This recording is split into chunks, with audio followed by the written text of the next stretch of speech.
مرسلین۔ انسان کی روح جب اس کے جسم سے الگ ہوتی ہے تو اکثر آپ نے یہ دیکھا ہوگا کہ اس انسان کی آنکھیں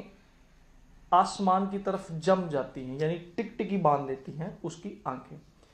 اس کی وجہ کیا ہے؟ نبی پاک صلی اللہ تعالی علیہ وآلہ وسلم نے ارشاد فرمایا کہ معراج کی رات مجھے ایک ایسی سیڑھی دکھائی گئی جو بڑی خوبصورت تھی، اتنی حسین و جمیل اور اتنی خوبصورت سیڑھی تھی۔ آپ صلی اللہ تعالی علیہ وسلم نے ارشاد فرمایا کہ اس جیسی خوبصورت سیڑھی آج تک کسی نے نہیں دیکھی۔ نبی پاک صلی اللہ تعالی علیہ وسلم نے ارشاد فرمایا یہ سیڑھی کا استعمال یہ ہے کہ جب کوئی شخص فوت ہوتا ہے، یعنی اس کی روح اس کے جسم سے الگ ہوتی ہے، تو یہ روح آسمان کی طرف جب چڑھتی ہے تو چڑھنے کے لیے یہ اس سیڑھی کو استعمال کیا جاتا ہے۔ اسی پر لجپال کریم مکی مدنی آقا صلی اللہ تعالی علیہ وسلم نے ارشاد فرمایا کہ جب انسان کی موت واقع ہوتی ہے، اس کی روح اس کے جسم سے الگ ہوتی ہے، تو اس کے بعد انسان اس خوبصورت سیڑھی کو دیکھتا ہے، اور اس کی خوبصورتی اتنی ہوتی ہے کہ اس شخص کی آنکھیں اس کی خوبصورتی کو دیکھ کر وہیں پہ جم جاتی ہیں، یعنی اس خوبصورتی کی وجہ سے، اس کے حسن و جمال کی وجہ سے انسان کی آنکھیں اس پہ جم جاتی ہیں، اس پہ ٹک جاتی ہیں۔ اس سے آگے کا معاملہ کیا ہے؟ کریم آقا علیہ الصلوۃ والسلام نے ارشاد فرمایا کہ میں اور جناب جبریل امین علیہ الصلوۃ والسلام جب اس سیڑھی کے ذریعے آسمان پر تشریف لے کر گئے تو آگے آسمان پر حضرت آدم علیہ نبی جینا علیہ الصلوۃ والسلام تشریف فرماتے۔ حضرت آدم علیہ الصلوۃ والسلام کے پاس آپ کی اولاد کی، یعنی انسانوں کی روحوں کو پیش کیا جا رہا تھا۔ اب ان ارواح کا معاملہ یہ تھا کہ جو انسان نیک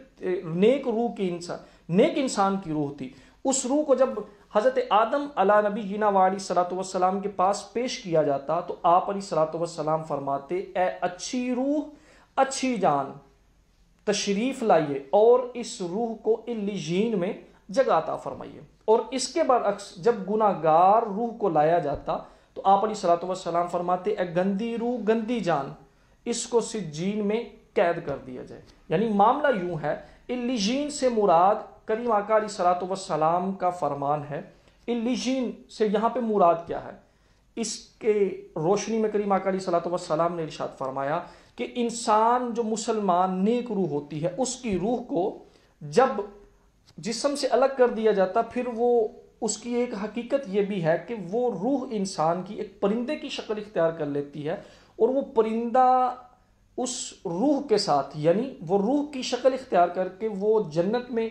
چلا جاتا ہے، اور وہاں پہ جنتی غذا کھاتا بھی ہے اور پیتا بھی ہے، اور آزاد ہوتا ہے، جہاں چاہے وہ سیر کر سکتا ہے۔ لیکن اس کے برعکس جو گناہ گار روح ہوتی ہے، وہ اس کو سجین میں یعنی سطح زمین کے نیچے قید کر دیا جاتا ہے۔ پتہ چلا انسان کی روح جب اس کے جسم سے الگ ہوتی ہے، اس کی آنکھیں آسمان کی طرف جو جم جاتی ہیں تو اس خوبصورت سیڑھی کو دیکھ کر جمتی ہیں، اس کے حسن میں گم ہو جاتی ہیں، جس کے ذریعے انسان کی روح آسمان کی طرف جائے گی، اور آسمان کی طرف جا کر نیک روح آزاد ہو جائے گی اور دوسری روح کو قید کر دیا جائے گا۔